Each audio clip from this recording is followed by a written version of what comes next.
Hello and welcome to When I Stop Fighting, the podcast, where we talk about the fight or fights that so many of us engage in this lifetime, as well as ways to help alleviate those fights. My name is Daryl Dittmer. Let's get started.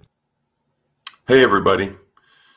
As we're wrapping up season 1 of When I Stop Fighting, the podcast, I want to tell everyone that I appreciate you joining us. I appreciate you listening and or watching, however you're doing that. And I wanted to let you know that I've put together some compilations on sobriety, recovery, on life advice stuff. Probably going to do some with some of the funny clips that we've had over time and some of the funny moments. So take a listen, take a look, and hope you enjoy them. We'll be doing that kind of throughout the holiday season. But as a reminder, for those of you that don't know, I am an author, and we do giveaways every single month from my website, which is Daryl Dittmer, DARYLDITTMER.com. And November, we're giving away a signed copy of my first book, When I Stop Fighting, The Unexpected Joy of Getting My Head Out of My Ass, as well as a signed copy of my second book, When You Stop Fighting, The Road You're On is Your Own Asphalt. So want to make you aware of that. And if you can take a listen, take a look, hit my website. We're going to be doing a lot of specials and things like that on the website for the books. My second book, actually, since it's a new release, is out right now. The ebook is only 99 cents, and that'll be for a limited time. So I'd love you to pick it up, read it, and let me know what you think. So be well and enjoy these compilations. I've seen it myself 100 times, honestly, and with family, and family. I love my family, but that does not mean that I have to give everyone in my family time, because there are toxic humans in my family, and it's okay that that's the case. They can do whatever they want to do with their lives, but the decision comes from me, and the decision comes from what do I need to do with my life to be able to align with the values that I deem most important. And I've been doing that for a long time now, but honestly, even going through this stuff and, from being a young person to being where I am now, it's a challenge all the way up. I mean, it's a challenge all the way, and paying attention is absolutely crucial. But you can't expect one thing to heal and change if you're not willing to heal the whole self. And that's like the equation and the key that a lot of people don't always understand. And that goes back to what you're saying. It really is the whole thing. 100%. Yeah. It's crucial. And it takes a while, because there are, for me, there was a lot of low hanging fruit that I needed to deal with, and however that came is how it showed up. And so, those aren't necessarily choices in the beginning, because you got to deal with this stuff that's like flashing red. We are so deeply disconnected with who we are.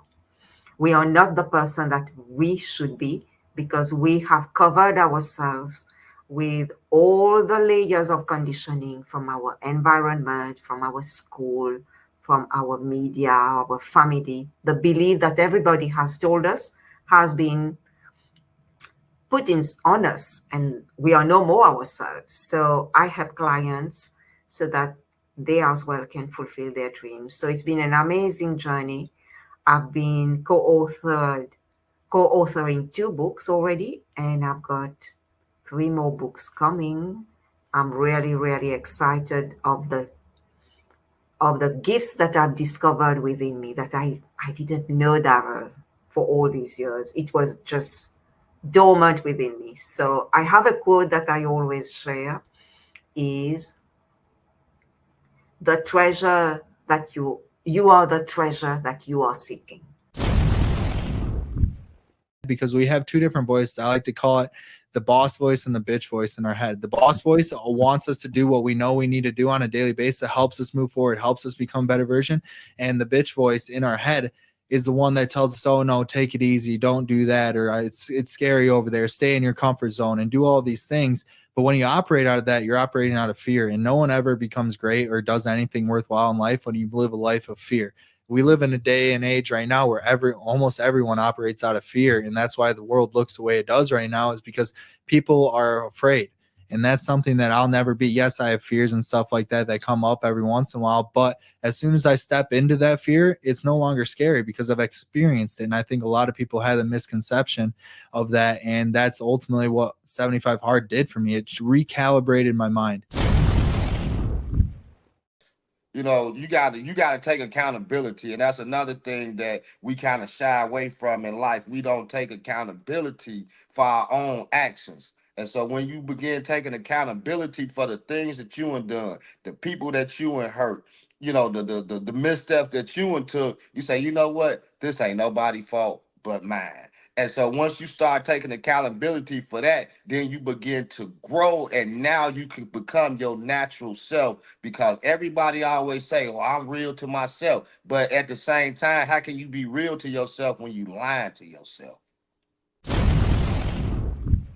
My story of, and I'll keep this as brief as I can, but I was told by a mentor of mine, you know, a long, long time ago, as I was wrestling and fighting and, you know, trying to change things and, you know, trying to just make things be different and holding on for dear life and all that kind of stuff. And he said, Daryl, when you stop fighting, the fighting stops.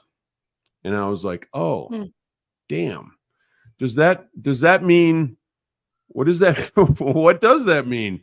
But I've been working on that problem, you know, quote unquote problem. I've been working on that equation ever since. This is going to come off really probably weird at first. There's a little practice that I do sometimes called the butthole. Now, not as anal as it sounds. It's just like when I find myself criticizing someone, I put a but there. Like that person's cut me off in traffic. But haven't I ever made a mistake where I cut somebody off as well? That person gets too angry too quickly. But what if I had their backstory? Like, so I just use the but, and like, that's a rabbit hole right there. So I call it the rabbit butthole. But it's just basically like, and I you know, I have crazy ideas. It's basically just a thing I just go into. Like, I don't always do it perfectly, but when I catch myself criticizing someone, I'll try to put it back on myself.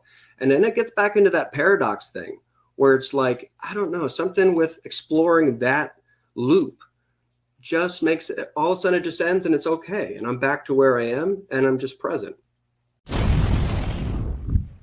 And it doesn't mean I have to believe it all, right? It just means take what you can use and leave the rest. And it's really cool to be able to draw from different philosophies, as opposed to, you know, here's your box of stuff when you're young.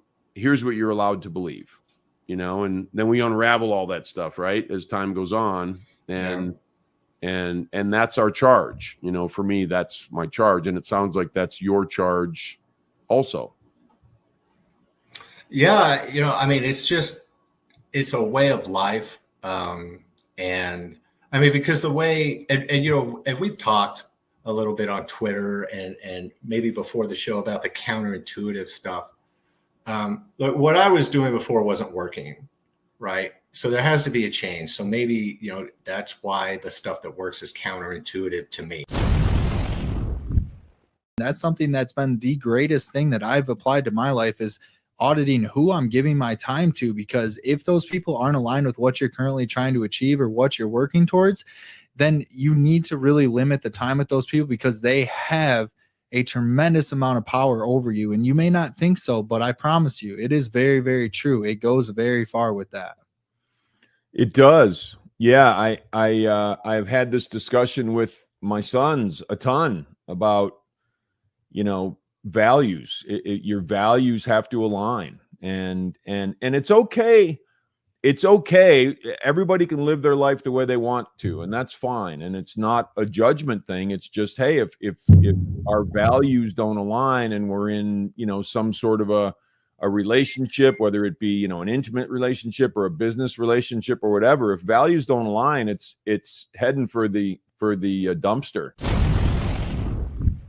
So I would say that for a long time, until I started the healing, I was in that victim mode. I always blame everything around me.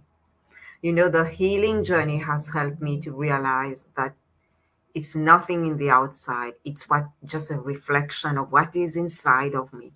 And that's what I was projecting out, and I was attracting those kind of energies and those kind of people because I was so wounded. And you said courage, because I think everybody that goes through the healing process, it is an act of courage,